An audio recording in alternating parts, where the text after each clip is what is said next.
So hello friends, welcome back to my another video. और background से आप देख ही सकते हैं कि कौन से डिपार्टमेंट में है। ये हम लोग सेरेमिक डिपार्टमेंट में हैं और यहाँ पे विपिन है जो यहाँ के टीचर हैं। चलते हैं उनसे बात करते हैं, फिर पूछते हैं कि इसका पूरा प्रोसेस क्या होता है। तो सर, आप पहले अपना इंट्रो दीजिए कि आप कहाँ से हैं, यहाँ पे कौन से पद पे हैं और पढ़ाई आपने कहाँ से की है। My name is Vipin, I am from Lakhimpur Kheri और बैचलर मैंने यहीं से किया है लखनऊ आर्ट कॉलेज से, और मास्टर सेरेमिक एंड डिज़ाइन में विश्व भारती से, और अब भी करंटली यहाँ पे फैकल्टी हैं सेरेमिक डिपार्टमेंट में। तो सर, आप यहाँ पे कब से ज्वाइन हैं, ज्वाइनिंग आपकी कब से हुई है यहाँ पे? 1 दिसंबर से। इसी 1 दिसंबर से? इसी 1 दिसंबर से। तो यहाँ पे आप बच्चों को जो है सेरेमिक पढ़ा रहे हैं। मेरे पास अभी first year and second year की क्लासेस हैं जिनको अभी बेसिक पॉटरी और सेरेमिक क्ले हैंडलिंग सिखाते हैं। फिर उसको कैसे पकाया जाता है, उसकी कैसी क्या विधियाँ होती हैं, क्या क्या प्रोसीजर होते हैं, बनाने के मेथड क्या हैं, और मटेरियल से इंट्रोड्यूस करा रहे हैं। तो सर, सबसे पहला प्रोसेस जो होता है, पहले हम लोग मॉडलिंग करते हैं। पहले सबसे पहला प्रोसेस है क्ले मेकिंग का, जो हम क्ले को रेडी करते हैं काम करने लायक।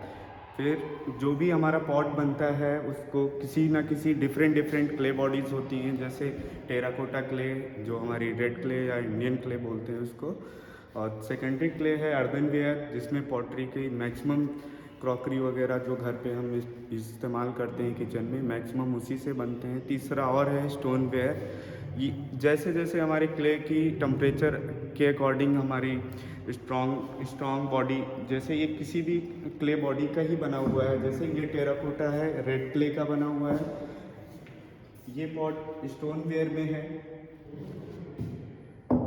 और इसी तरीके से ये भी चाइना क्ले का है। तो इस तरह से डिफरेंट क्ले बॉडीज़ की अलग अलग पकाने की टेम्परेचर पे पकाया जाता है इनको। इसके ऊपर पहला होता है क्ले बॉडी, इसके ऊपर जो चमकदार पॉलिश है इसको बोलते हैं ग्लेज। ये भी सेम मटेरियल होता है पर इसका कंपोजिशन रिवर्स होता है। तो जिस टेम्परेचर पे क्ले बॉडी पकती है उसी के टेम्परेचर पे ये ग्लेज मेल्ट होता है।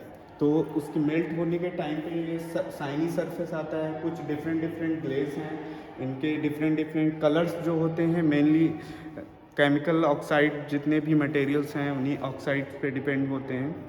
तो जैसे कोबाल्ट से ब्लू आता है, कॉपर से ग्रीन भी आता है। इसमें डिफरेंट पकाने के टाइम पे ये चेंज होते रहते हैं कलर, और कभी कभी किलन्स में अलग अलग तरह से उसके फ्यूल पे भी डिपेंड करता है उसका कलर कैसा आएगा। जैसे वुड फायरिंग में है तो हमें कोई कलर की एग्जैक्ट नहीं रहता है कि यही कलर आएगा।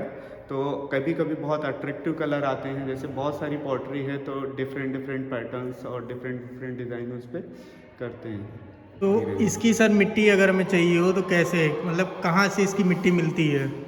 इसकी दूसरी एक नेचुरल क्ले है जो हमारी नदी तालाब पोखर है वहाँ से मिट्टी लाते हैं, फिर इकट्ठा करते हैं, उसको सुखाया जाता है प्रॉपर, फिर उसको तोड़ के छोटे छोटे पार्ट्स में तोड़ के भिगोया जाता है। 2-3 दिन भिगोने के बाद उसको छाना जाता है दूसरे टब में।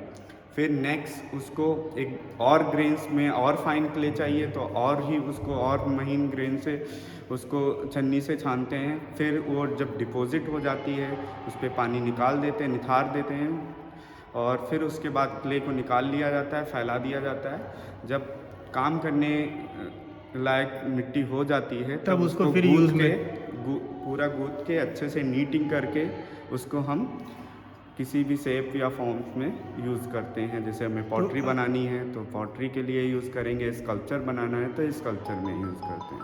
और सर, इसका जो कलर होता है वो मार्केट से बाय करना पड़ता है कि घर में भी आप बना सकते हैं खुद से कलर? नेचुरल घर पे पॉसिबल नहीं है कलर ये एक्चुअली कलर नहीं है, ये ग्लेज है, और इसमें जो कलर फॉर्म्स होते हैं वो ऑक्साइड से फॉर्म होते हैं। जैसे जिंक ऑक्साइड के साथ में ग्लेज में मिलाएंगे तो उससे हमारा वाइट कलर आता है, कोबाल्ट से ब्लू आता है, कॉपर से ग्रीन है।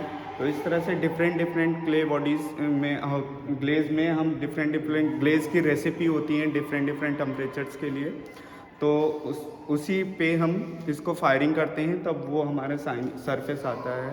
तो आप ये बताइए इसमें चाक कौन कौन से यूज़ होते हैं? एक तो नॉर्मल ट्रेडिशनल जो पॉटर्स यूज़ करते हैं वो हैंड वाला होता है, हैंडल से उसको घुमाते हैं। और दूसरा जो होता है ये हमारे पास इलेक्ट्रिक चाक है।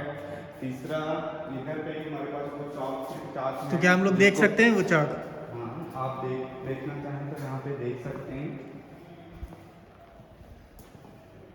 ये तो सर काफ़ी पुराना लग रहा है, काफ़ी पुराने टाइप व्हील का। होता है, इसमें पैर से इस तरह से चलाया जाता है, इस तरह से घुमाते हैं, फिर इस पे पॉटरी करते हैं। तो ये हमारा किक व्हील हो गया।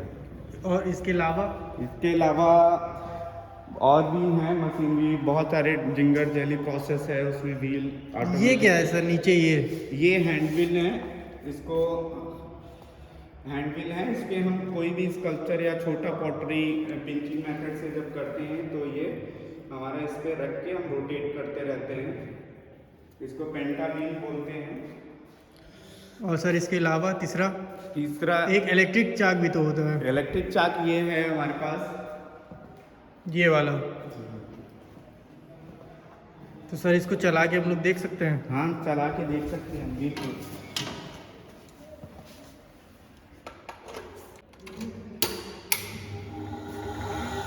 ये यहाँ पे रोटेटिंग है, इसको डिफरेंट स्पीड पे, ये गियर होता है, इसमें डिफरेंट स्पीड पे इसको कवर कर सकते हैं और इसमें हम पॉटरी बिल्ड। तो आई होप आप लोग को वीडियो अच्छी लगी होगी, और अगर चाहते हैं आप लोग कि इस तरीके की वीडियो और आए तो प्लीज़ कमेंट करिएगा, बताइएगा वहाँ पे। और अगर आप लोग चैनल पर नए हैं तो please like share and subscribe करिएगा।